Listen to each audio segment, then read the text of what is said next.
Welcome to this deep dive. And today we're going to be looking at Luca Lampariello, who I'm sure many of our listeners are familiar with. Absolutely. An amazing polyglot, speaks over 13 languages Yes. fluently. Yeah. And he really is kind of a leading figure, I think, in the language learning community. Absolutely. And not just as a speaker, Yeah. but as a teacher and an influencer as well. Yeah, definitely. Yeah. So, I mean, some of you listening might be prepping for a trip right now or maybe brushing up on some language skills. Yeah. Or maybe you're just curious, like, how on earth does someone Right. master so many languages? Yeah. But I think regardless of, where you're at Yeah. in your own language learning journey, Sure. this is going to be a really fascinating deep dive because we're going to kind of unpack Yeah. Luca's approach Yeah. and see how his techniques can be applied to, not just languages, but anything that you want to learn. Absolutely. So get ready for some aha moments, hopefully. Lots. Yeah. So let's start with kind of the basics. Like, who is Luca Lampariello? Yeah. He's Italian, right? Yeah. He's from Italy. And he, like many of us probably started with, English in the classroom, like a lot of us did. But something about that just didn't Yeah. It wasn't enough for him. click for him. Yeah. It wasn't enough. Yeah, he wanted more. So what was it about him that kind of made him stand out? Like, was he just good at languages or? I think it's that he wasn't satisfied with just learning the language. Right. He wanted to understand how he was learning Yeah. and then share that with the world. Yeah. And then share that. That's what makes him unique. So he wasn't just learning languages. He was developing his own methods. Absolutely. Yeah. And that's really what he's known for. I mean, he's kind of a pioneer in this field. Yeah. So then let's get into that. Like, what is the Lampariello method? What are the core principles? Okay. So the Lampariello method is really about a few key things. One of the big things is consistency and habit formation. Okay. So it's that idea that you don't have to spend hours and hours every day, Right. 15 to 30 minutes Okay. consistently. All right. Can be much more effective than, cramming. Yeah. It's like going to the gym for your brain. Exactly. Right. Little and often. Yeah. Small, consistent steps. Mm-hmm. Okay, cool. And then he's also known for this bidirectional translation method. Yes. What is it? Like, I'm picturing like a mental juggling act. It is a bit of a mental juggling act, Yeah. but it's a really, really clever way to learn a language. Okay. So you take a sentence in your target language, Yeah. you translate it to your native language, Okay. and then you translate it back. Yeah, and you translate it back. Wow. Yeah. What's the logic behind that? So the logic is that it forces you to think about the structure of the language, Oh. the grammar, the nuances in a much deeper way than if you were just kind of passively memorizing words. So it's not just surface level. It's like you're really getting it in there. Absolutely. Okay, and that ties into another principle, right? It does. Which is input before output. Mm-hmm. Now I'm going to push back on that a little bit because I feel like the whole point of learning a language is to speak it. Right. So, Right. so why the emphasis on listening and reading first? It's a really good question. Yeah. And I think the best analogy is to think about learning music. Okay. Would you try to compose a symphony Right. before you'd ever listen to any music? Right. Probably not. No. So it's the same with languages. You want to absorb the sounds, Yeah. the rhythms, the patterns of the language before you try to produce it yourself. So it's almost like training your ear Exactly. before your tongue. Yeah. I like that. It's a good way to put it. Okay, so beyond these techniques, right, we've got consistency, we've got this bidirectional translation, we've got input before output. What's the overall kind of philosophy? What's the big picture? Yeah, what's the big picture behind Lampariello's approach? I think for Luca, languages are more than just tools. Yeah. They're gateways to different cultures, Right. different ways of thinking. And he really emphasizes the joy of learning itself. So it's not just about like checking a box on your resume. No. It's about expanding your horizons. Absolutely. That's awesome. Yeah, it's about connecting with humanity in a different way. Yeah, like embracing the beauty of human diversity. Exactly. I love that. It really is. I mean, it can be so easy to get bogged down in, the grammar rules and Yeah. the memorization and Yeah, it feels like a chore. Exactly. Yeah. And he really takes that and turns it on its head and says, no, this is about exploration. This is about joy. Yeah, so it sounds great in theory, but like, how does it actually work? Does he have like real world success stories of people who've Right. used his method? I mean, countless people have achieved fluency using his methods. Wow. And I think one of the things that's so remarkable is the diversity of his students. Oh. It's not just, people who are naturally gifted at languages. Right, right. So you're saying it's not like some people are just born with a language gene. Exactly. And others aren't. It's about finding the right approach and sticking with it. Okay, but what about the motivation piece? Because I feel like even if you have the best method in the world, right, if you're not motivated, you're not going to get anywhere. Absolutely. So what does Luca say about that? Like, how do you stay motivated? I love what he says about motivation. Yeah. He compares language learning to building a house. Okay. You need a strong foundation. You need quality materials. And you need to put in the effort consistently over time. Right. And just like with building a house, celebrating those milestones along the way. I like that. Is really important for keeping your spirits high. So like little wins, Yeah. Like, oh, I mastered the past tense today. Exactly. Or I had my first conversation in, Spanish or whatever. Small wins keep you going. They keep you fueled. Yeah. Yeah.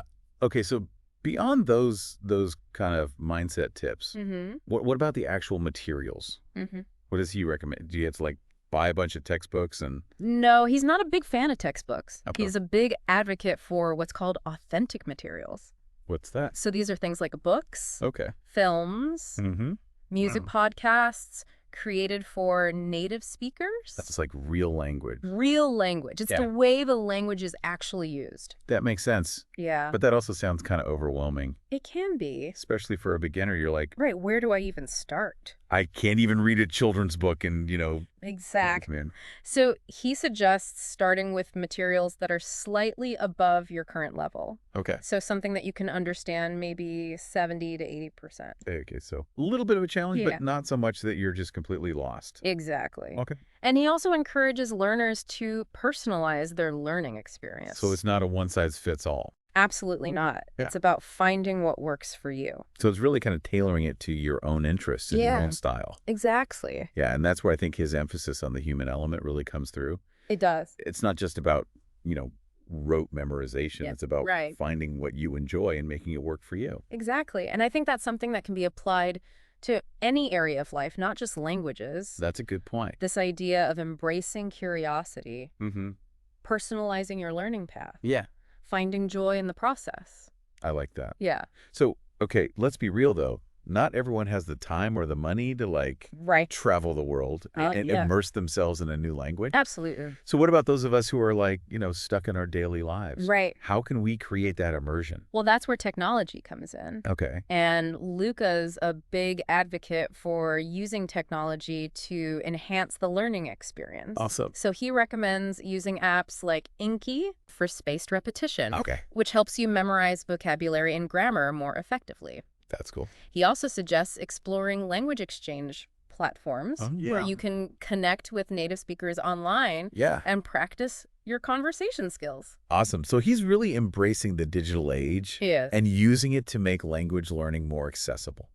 Absolutely. That's awesome. Yeah. But he's not saying throw away your textbooks and just download Duolingo, right? No. It's not a magic bullet. He stresses that technology should be used as a tool to support your learning, not to replace the core principles of consistent effort, active engagement, and a genuine love for the language. So it's all about balance. Right. It's all about balance. Finding that sweet spot where tech can kind of boost your efforts. Okay. So now I want to circle back to this idea of input before output. Yeah. We talked about authentic materials, but I want to dig a little deeper into that. How do you actually use those effectively? Okay, so let's imagine you're reading a novel in your target language. Okay. At first, you might be looking up every other word in the dictionary. Right. But as you progress, you start to recognize patterns. Okay. You start to infer meaning from context. And eventually, the story will unfold naturally before your eyes. It's like training your brain to decode the language. Exactly. That's so cool. That is cool. So beyond books, what are some other examples of authentic materials? Oh, there are so many. Yeah. I mean, think about the things you enjoy in your native language. Okay. Music, movies, podcasts. Podcasts, YouTube videos. Find content that interests you in your target language and start immersing yourself. Okay. Don't worry about understanding every single word at first. Right. The goal is to get comfortable with the sounds. Okay. The rhythm, the overall flow of the language. And then as you progress, you can kind of up the challenge level. Absolutely. And you can start to engage with the materials more actively. Okay, how do you do that? Taking notes, Oh, yeah. looking up unfamiliar words, practicing those bidirectional translations that we talked about earlier. So it's about making it fun, making it relevant to you. Exactly. Okay, cool. And we can't forget about the cultural side of things. We can't. I mean, Luke is so passionate about that. He is. Like language and culture are like two sides of the same coin for him. Absolutely. So how does that play into his method? So he believes that as you delve deeper into a language, you inevitably start exploring the customs, the traditions, the values, the perspectives of the people who speak it. So it's like a whole world opens up. It really is. Yeah. It enriches the learning experience. Right. And allows you to connect with the language on a much deeper level. It's not just about the words. It's about like the heart and soul of the language. Exactly. I love that. And I think that's what makes Luca's approach so inspiring. It's not just about teaching people how to speak in your language. It's about empowering them to become global citizens. Yes. To connect with others across cultures and to embrace this idea of lifelong learning. Beautifully said. I think that's the true legacy of Luca Lampariello. Yeah. He's shown us that language learning isn't just a skill to acquire. Yeah. It's a journey of self-discovery, cultural exploration, and human connection. I love that. Okay, so let's say someone's listening to this right now and they're like, all right, I'm convinced. I want to learn a new language. Yeah. Where do they even begin? Okay. Well, the first step is to set clear goals. Okay. Why are you learning this language? Yeah. Is it for travel? Is it for work? Okay. Is it for personal enrichment? Right. Having a clear purpose in mind will fuel your motivation. Yeah, like what's your why? Exactly, Yeah, Leo. okay. And then once you know your why. What's next? Okay, so then you want to think about your learning style and your preferences. Okay. Do you thrive in a structured environment with clear lessons and exercises? Right. Or do you prefer a more immersive approach? You know, surrounding yourself with the language through music, movies, and authentic materials. Right. Experiment. Okay. Find what works best for you. So figure out what kind of learner you are. Exactly. Yeah. And then once you have a sense of that, you can start to explore different resources. Okay. And speaking of resources, Yeah. we've talked about technology a bit, but how can people really leverage that? Okay. There are so many amazing tools available these days. Yeah. I mean, apps like Anki use spaced repetition to help you memorize vocabulary and grammar. You've got platforms like Duolingo and Babbel that offer gamified lessons and interactive exercises. Oh, cool. And then you've got online language exchange platforms. Right, where you can actually talk to people. Exactly. That's awesome. You can connect with native speakers and practice your conversation skills. It's amazing. Like, you could be sitting in your living room I know, it's incredible. and talking to someone on the other side of the world. Yeah. That's so cool. Yeah. Great, but it also sounds like a lot. It can be. Like, where do you even begin with all these different apps and platforms and That's true. resources? Yeah, don't feel pressured to try everything at once. Okay. Start with one or two that resonate with you, that align with your learning style and your goals. So it's about quality over quantity. Exactly. And remember, technology is a tool. Right. It's there to support your learning, not to replace the core principles of consistent effort, active engagement, and a genuine love for the language. It's about finding that balance. It is. Okay, so let's talk a little bit more about input before output. Okay. We've mentioned authentic materials a couple of times, but I want to get really specific. Like, how do you actually use them? Okay, so let's go back to that example of reading a novel in your target language. Okay. At first, you might feel like you're constantly reaching for the dictionary. Right. Every other word. Yeah, exactly. But as you continue reading, Yeah. you'll start to notice patterns. Oh. You'll start to infer meaning from context. And eventually, the story will just flow. So it's like you're training your brain to think in that language. You are. That's amazing. It's a really cool process. Okay, so what if you're not a big reader? Yeah. Like, what are some other examples of authentic materials? Okay, so think about things you enjoy in your native language. Okay. Music. Yeah. Movies. Podcasts. Okay. YouTube videos. Right. Find content that interests you in your target language. Yeah. And just start immersing yourself. Okay. You don't have to understand every single word. Right. Just get comfortable with the sounds, the rhythm, Yeah. the overall flow of the language. Okay. Yeah. And then as you get more comfortable, As you get more comfortable, you can challenge yourself. Yeah. You can take notes, look up unfamiliar words. Yeah. Practice those bidirectional translations. Okay, cool. So it's about finding that balance between passive and active engagement. So make it fun. Make it fun. Make it relevant to you. Exactly. Okay, and we can't wrap up this deep dive without talking about the cultural side of language learning. We can't. I mean, Luke is a huge advocate for this. He believes that language and culture are inseparable. Like two sides of the same coin. Absolutely. So how does that tie into his method? So as you delve deeper into a language, you inevitably start exploring the customs, the traditions, the values, the perspectives of the people who speak it. It's like a whole new world opens up. It does. It really does. Yeah, it's not just about the words. It's about understanding the people. Exactly. And their way of life. It's about connecting with humanity. Yeah, and I think that's what makes Luca's approach so powerful. It's not just about learning a new language. Right. It's about broadening your horizons. Yeah. Fostering empathy.